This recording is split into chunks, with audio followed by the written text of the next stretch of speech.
Hi, I'm Pavitra, and in case you haven't already seen what the title is, I'm going to give you a quick rundown of all Starship prototypes that have been produced to this date.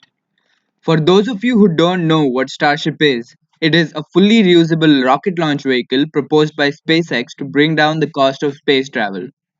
SpaceX's lead engineer and owner Elon Musk proposes that his rocket will bring down the cost of space travel all the way down to $70 per kilogram. This is a significant decrease from the $18,000 per kilogram for the space shuttle. So, without further ado, let's get started.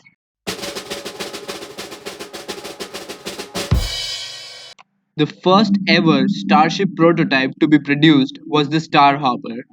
Now, this was not the full scale Starship, but rather just a vehicle made as a proof of concept.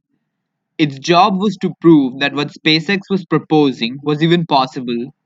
It performed its last flight on August 28, 2019, when it did a 150-meter hop and landed on an adjacent landing pad a few hundred meters away. Many people had the misconception that Starhopper would actually perform an orbital or suborbital flight. This was not the case. As I already mentioned, Starhopper was a vehicle only designed as a proof of concept. Once all Starhopper tests and flights were successful, the SpaceX team got busy making the next Starship prototype called the Mark 1 or Mk1. Now, the Mark 1 was a full scale Starship prototype, including the aerodynamic fins. But unfortunately, during a pressure test on 20th November 2019, Mark 1 blew up. There are a number of tests that a Starship has to pass before it is actually flown. One of these is the cryogenic pressure test. It was during that the Mark 1 exploded. A quick side note here though, the rocket you see is only the bottom part of the Starship. Since this is the part that has the fuel tanks and the propulsion systems, SpaceX tests it with the nose cone taken off, so that if the rocket explodes, it does not damage the nose cone. Of course, SpaceX could have mended Mk1 if they wanted to, but they went with building and testing a new Starship prototype. This was the serial number 1 or SN1. Now, this was the fourth Starship prototype, not the third. That's because the third prototype that they made, the Mark II, was not ideal for testing and they recently started dismantling it. Coming to SN1, it was also a full scale Starship prototype intended to fly, but unfortunately, even this exploded. So did SN3. So did SN4. It may seem that SpaceX is prone to exploding rockets, but you must bear in mind that the developing method that SpaceX uses includes a lot of failures and learning from them. This allows them to rapidly iterate the design of their rocket.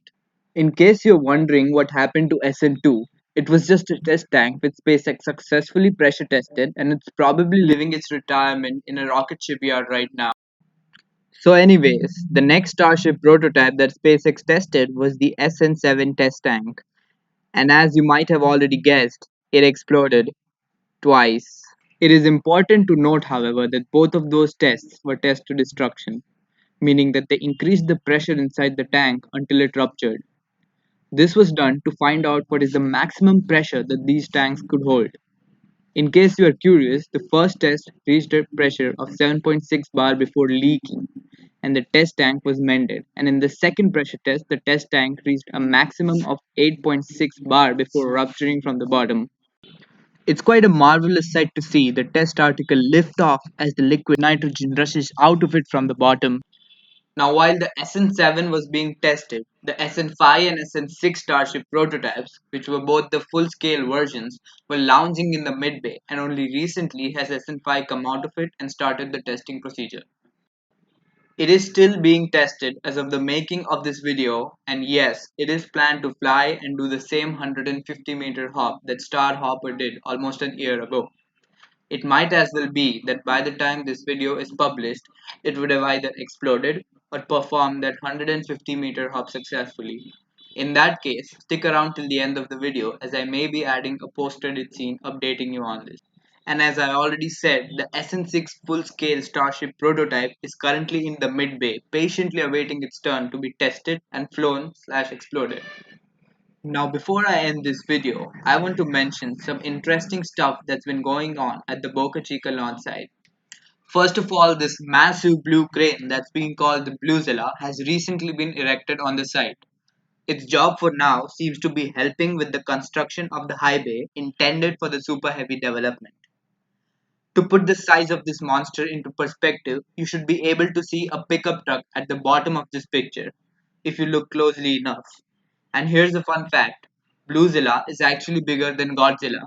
It is a full 36 meters taller than the tallest version of Godzilla in the movies. So, yeah, the space community has done a good job naming it. Another interesting development that's been going on at the Boca Chica site is of the Super Heavy High Bay. It's an 81-meter tall structure, successor to the Mid Bay, with a similar purpose: act as a lounging room for the rockets before they are tested. So while the Mid Bay is used for keeping the starships, the High Bay will be used to keep the Super Heavy boosters. So here is a quick 8-point summary of the entire video. The first Starship prototype, Mark 1, exploded during a cryogenic pressure test. Mark 2 is being dismantled by SpaceX after not being tested even a single time. SN1 exploded during a pressure test. SN2 was a test tank which SpaceX successfully tested. SN3 and SN4 exploded as well. SN5 is currently being tested, and you may receive an update if you stick around till the end of the video. SN6 is in the mid bay right now, patiently awaiting its time for testing. SN7 was a test tank that SpaceX successfully exploded twice.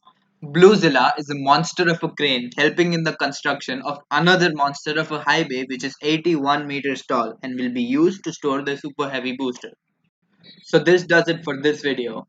And in case you want to know more about what Starship is all about, I have another video lined up. So don't forget to hit subscribe and ring that bell in order to stay notified on my updates. Hey guys, guess what? I just finished editing and I'm extremely tired. But the bad news is that there are no updates on SN5.